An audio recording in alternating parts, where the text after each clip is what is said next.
Selamat datang saudara-saudari. Hari ini kita mau bersambung kisah Rasul-Rasul babak 17 di Tesalonika. Paulus dan Silas meneruskan perjalanan melalui Amphipolis dan Apollonia, lalu tiba di Tesalonika. Di situ terdapat rumah ibadat orang Yahudi. Seperti yang biasa dilakukan oleh Paulus, dia pergi ke rumah ibadat dan berbincang dengan orang di situ tentang ayat-ayat Alkitab. Dia melakukan hal itu selama 3 hari Sabat berturut-turut. Dia menjelaskan ayat-ayat Alkitab itu dan membuktikan bahawa penyelamat yang diutus oleh Allah harus mengalami penderitaan dan bangkit daripada kematian. Paulus berkata bahawa Yesus yang diberitakannya kepada mereka itu penyelamat yang diutus oleh Allah. Beberapa orang antara mereka percaya kepada kata-kata Paulus lalu mengikut Paulus dan Silas. Begitu juga sebilangan besar orang Yunani yang takut akan Allah dan banyak lagi wanita terkemuka. Tetapi orang Yahudi iri hati, lalu mengumpulkan pengacau di jalan-jalan dan membentuk kumpulan perusuh. Lalu mereka menimbulkan kekacauan di seluruh kota itu dan menyerbu rumah Yason untuk mencari Paulus dan Silas. Mereka hendak membawa Paulus dan Silas menghadap orang ramai. Tetapi apabila mereka tidak dapat menjumpai Paulus dan Silas, mereka menyeret Yason dan beberapa orang pengikut Yesus lain di hadapan pihak berkuasa di kota itu dan berseru, "Semua orang ini sudah menimbulkan kekacauan di serata tempat.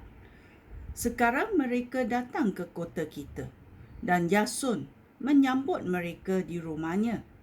Mereka semua melanggar hukum Kaisar Roma kerana mereka berkata bahawa ada raja lain yang bernama Yesus." Dengan kata-kata itu, mereka menimbulkan kegemparan di kalangan orang ramai dan pihak berkuasa kota itu. Lalu, pihak berkuasa menyuruh Yason dan pengikut Yesus yang lain membayar ikat jamin. Setelah itu, mereka dibenarkan pergi. Di Baria, ayat ke-10. Pada malam itu, pengikut Yesus di kota itu menyuruh Paulus dan Silas pergi ke Baria. Sebaik sahaja tiba di situ, mereka pergi ke rumah ibadat orang Yahudi. Fikiran orang di situ lebih terbuka daripada fikiran orang di Tesalonika.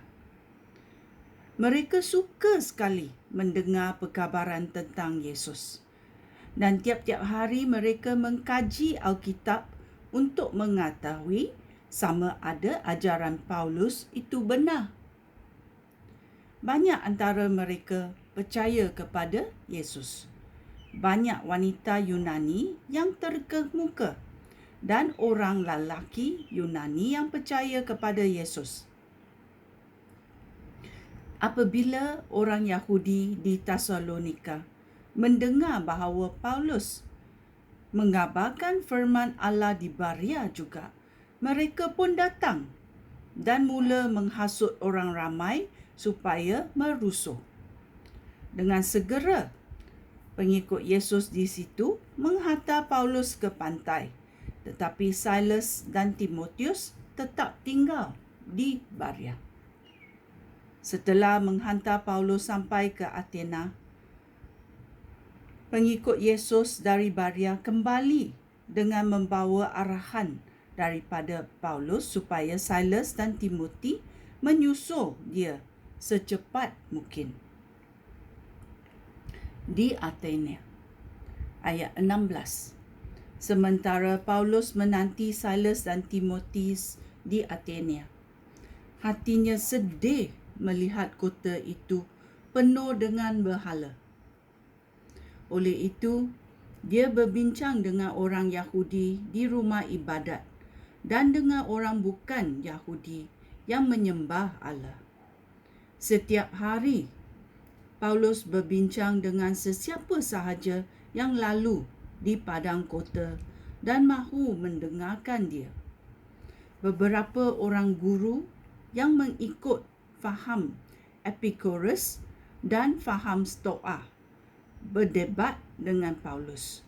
Beberapa orang antara mereka bertanya, "Orang ini tahu apa? Pengetahuannya cetek tetapi berlagak pandai." Yang lain menjawab, "Nampaknya dia bercakap tentang dewa bangsa asing." Mereka berkata demikian kerana Paulus berkata-kata tentang Yesus dan tentang kebangkitan daripada kematian. Oleh itu, mereka membawa Paulus ke mesyuarat Areopagus. Di situ mereka berkata, "Kami ingin mendengar ajaran baru yang kamu beritakan itu. Beberapa perkara yang kamu kemukakan itu aneh pada pendengaran kami. Oleh itu, kami ingin mengetahui maknanya." Mereka berkata demikian kerana semua orang Athena dan orang bangsa asing yang tinggal di situ suka sekali menghabiskan masa dengan mendengar dan menceritakan hal-hal yang paling mustahil. Lalu, Paulus berdiri di hadapan orang yang berkumpul di Areopagus dan berkata, "Saudara-saudara orang Athena, saya melihat bahawa dalam segala hal, saudara-saudara sangat menghormati dewa-dewa. Pada masa saya menjelajahi bandar dan melihat tempat ibadat saudara semua, saya menjumpai sebuah mezbah yang bertuliskan kepada Allah yang tidak dikenal. Sebenarnya, Allah yang saudara-saudara sembah tetapi tidak saudara-saudara kenal. Dialah yang sekarang saya beritakan kepada saudara-saudara semua." Ayat 24, Allah yang menjadikan dunia ini dengan segala isinya, Dialah Tuhan langit dan bumi. Dia tidak tinggal di dalam kuil-kuil yang dibuat oleh manusia. Dia juga tidak memerlukan pertolongan manusia, kerana Dialah yang memberikan hidup dan nafas serta sesuatu kepada manusia daripada seorang manusia. Dia menjadikan semua bangsa dan menyuruh mereka mendiami seluruh bumi. Sejak permulaan, dia juga menetapkan masa dan tempat mereka boleh hidup. Allah berbuat demikian supaya mereka mencari dia, dan mudah-mudahan mereka menjumpai dia semasa mereka mencari-cari dia. Tetapi sebenarnya Allah tidak jauh daripada kita masing-masing, dan kerana Dia, kita hidup dan bergerak dan ada di dunia ini. Beberapa orang penyair, saudara, semua juga berkata, "Kita semua anaknya.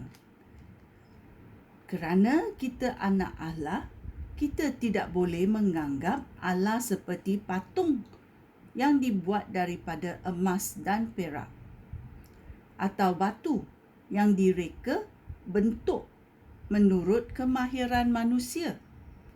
Allah tidak mahu mengingatkan masa kita tidak mengenal Dia dahulu. Tetapi sekarang ini, Dia menyuruh semua orang di seluruh dunia bertaubat daripada cara hidup yang jahat. Bertaubat daripada cara hidup yang jahat.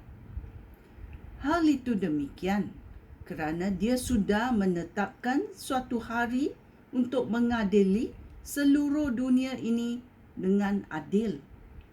Tugas itu akan dilakukan oleh satu orang yang sudah dipilihnya, supaya semua orang yakin akan hal itu. Allah sudah membangkitkan orang itu daripada kematian. Siapakah orang itu? Tahukah kamu? Ayat 32. Apabila orang di situ mendengar Paulus berkata tentang kebangkitan daripada kematian, beberapa orang antara mereka mengolok-olokkan dia. Tetapi yang lain berkata, "Kami ingin mendengar saudara bercakap tentang hal ini lagi." Lalu Paulus meninggalkan mesyuarat itu. Beberapa orang mengikut Paulus dan percaya kepada Yesus. Antara mereka termasuk Dionysius, anggota mesyuarat Areopagus, dan seorang wanita bernama Damaris, serta beberapa orang lain. Ya, kita mendengar kisah Rasul-Rasul babak 17. Nama-nama orang sangat mustahak bagi Tuhan. Bila kita membaca saudara Yason, saudara yang bernama Dionysius, wanita-wanita dan wanita yang bernama Damaris. Banyak orang yang ditulis namanya di dalam Alkitab. Penting. Kerana Tuhan menganggap mereka penting dan nama mereka dicatat dalam Alkitab. Hidup kita dengan Tuhan itu penting. Dan nama kita tercatat dalam buku Tuhan. Maukah nama kamu tercatat juga dalam buku Tuhan? Ya. Kami sungguh diberkati oleh Tuhan kerana Tuhan sayang kepada kita. Dan kita mahu mengenal Dia dengan bersungguh-sungguh. Mari kita mendengarnya berulang kali. Sekian, terima kasih. Shalom.